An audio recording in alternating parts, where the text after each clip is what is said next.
Hey guys, Garrett here, and if you're thinking about building your own house or being your own GC on your new house build, what you may not realize is just how front-loaded the workload is, especially the mental workload. The more time that you can put into the planning process of this whole thing, the faster the process will go and the cheaper it's going to be. So allow enough time up front to get all of your ducks in a row because there's a lot of them. So where do you start with this? Well, I would say start with the plans. You need to know what you're going to be building in order to know what materials you need and what subs you need and all of that kind of stuff. So you can make your own plans if you want, or you can buy your own set of plans. So for example, I bought a set of plans for my own house. And of course, these are professionally made plans, tons of detail, everything you need. And you can send those out. Normally you're going to have them in PDF form as well. So you can send them out to all of your contractors and they're going to have a very good idea of what you need to do. Hopefully you can find a set of plans, and if not, you can have them custom made. They do cost money, and they cost good money. It's because they take a lot of time to do, and they do a lot of work with that. If you have to get an architect involved, or if you have to get an engineer involved to get certain details done, that costs money and that takes time. So be prepared to pay some decent money to get that. But the better the set of plans that you have, the easier the time's going to be. Otherwise, you could do your own plans, and you could do it by hand. You could just start using a pencil and drawing. I started doing that with this and quickly realized it's really hard to change the walls after you've already drawn them in pencil. So I got on floorplanner.com and started doing all of this stuff. And this made it a lot easier to dimension everything and make adjustments if I needed to. I'm sure there's lots of different websites out there that allow free plans, basically a way that you can make your own plans. And floorplanner.com is the one that I ended up using. So as I went, I started doodling, making lots of notes on them, getting the rooms figured out. And again, it's easy because then you can adjust walls. My issue though is I can't come up with any elevation. So that'd be like I was looking at the front of the home or the side of the home or the back of the home. And there's probably ways to do it. I just don't really have the time. But again, the more information that you have in these plans, the better off you're going to be, especially if all you are doing is GCing this. If you are sending this out and you're going to be getting a lot of subs involved, they need a healthy amount of detail. But if you are doing the vast majority of this yourself, you're going to know what it's going to look like right up here. And you're not going to have to communicate that to too terribly many people. So getting something like this that has a floor plan and then putting notes on it can be a successful way to go. That's the way I'm going with this because I could not find a plan readily out there that was ICF compatible. So I'm drawing my own plans, and that's just because I don't really have the time to wait for them to be all drawn up. So this is what I'm going with. I'm going to GC this and do some of the work of this particular house. It's going to be a 2,000 square foot floor plan with a full basement as well. Going to go ahead and finish out the vast majority of the basement. So it'll be about 3,500 square feet of living space, finished living space in this house. So once you have your plan and you know whether you're going to hire a builder, you're going to GC it, you're going to do some of the work, or you're going to do all of the work, it's time to start getting in contact with others, basically. So you're going to have to figure out, before you can ever get your permit, who are all of your subs? Your electrical contractor, your plumbing, your HVAC. In my case, I have to have a sewage lagoon, so that needs to be on the permit as well. You got to figure all of that out before you can get that permit.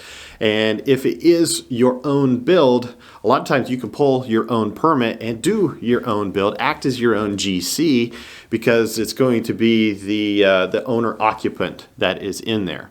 There's a lot of places that'll let you do that. Maybe not every place, so check with your local government, but in my case, I was able to do it on my own home.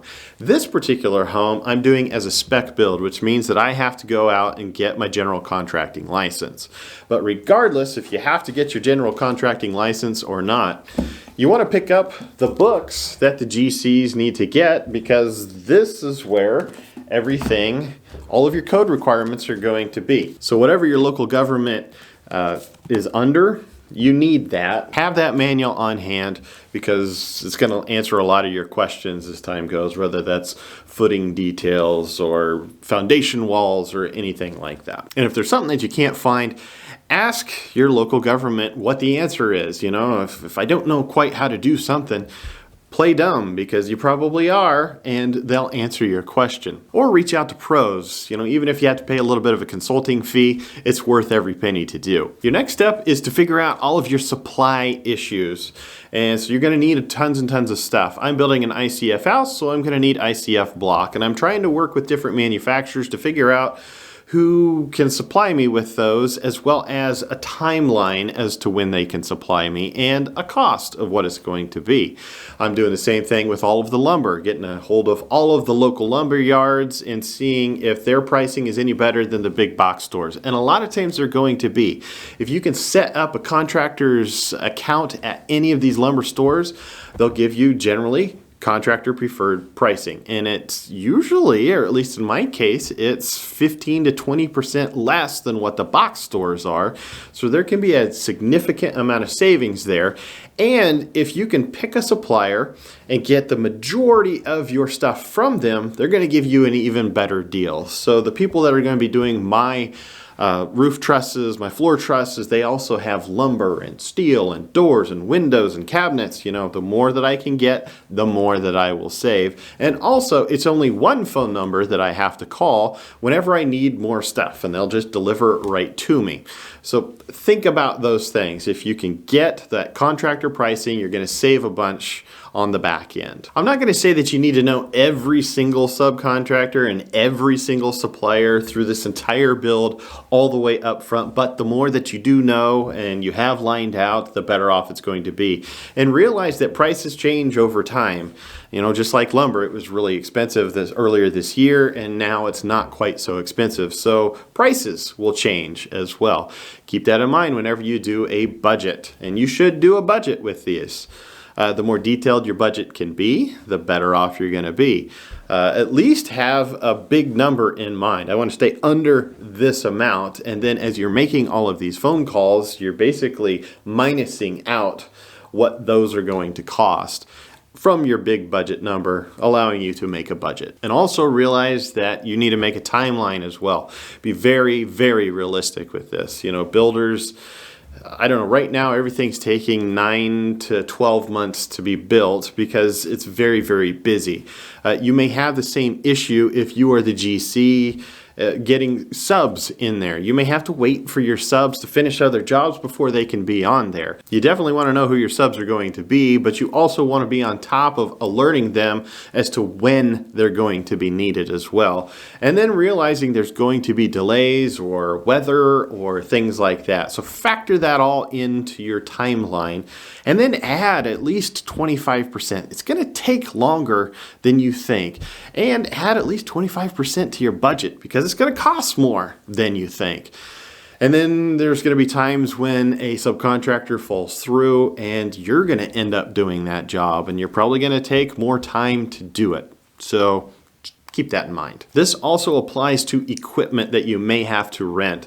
Remember that rental companies are in the business of renting out equipment, which means that they don't always have the equipment in stock when you need it. So check well in advance that they're going to have it and put a reserve on it when you know that you're going to need that piece of equipment. Otherwise, you're going to have to buy the equipment, which is very expensive, but I actually made a video about what you should buy and what you should rent. Also think about the help that you're going to have along the way. If you're doing a lot of this yourself, generally speaking, if there's only one of you, it's really hard to build a house. You usually need at least two, and so who's going to be your helper? And realize that they're not going to always be available, or if you are paying someone to be your helper, sometimes they can be pretty flaky. So have a backup plan, otherwise your timeline again is going to get extended. So if you're wondering where I am with all of this, I basically have my plans done. I've started sending them out to truss manufacturers as well as ICF manufacturers to make sure that I can get those products. I've started setting up my contractor accounts at these different places. I'm starting to talk to subcontractors as well. I have my HVAC person selected, but I still need an electrician and a plumber. The lot that I'm working on is a 5-acre lot, which means that I have to build a nice big driveway to it, and so I've started working on that. I have the vast majority of the base rock done at this point. You're going to see that in another video. And I'm starting to collect some of the materials that are necessary to start this project, as well as figure out where the equipment is coming from to do this. So I'm not sure if I'm going to be digging the foundation or if I'm having someone to dig the foundation, so working through that, but I'm hoping to break ground in about 2 weeks. This whole process is pretty stressful and there's a lot up front to do, so the more time that you can put into doing this up front, the better it's going to be. I'm trying to compress this all into about a month and a half, which I wouldn't recommend on anyone. I think my gray hair is getting grayer at this point, but I'm getting there, and it's not going to be too long before something is popping out of the ground. And that excites me. Thank you guys for watching. Make sure to hit that like button down below as well as subscribe. Going to be lots of videos on this build, so stick around. I'll see you next time.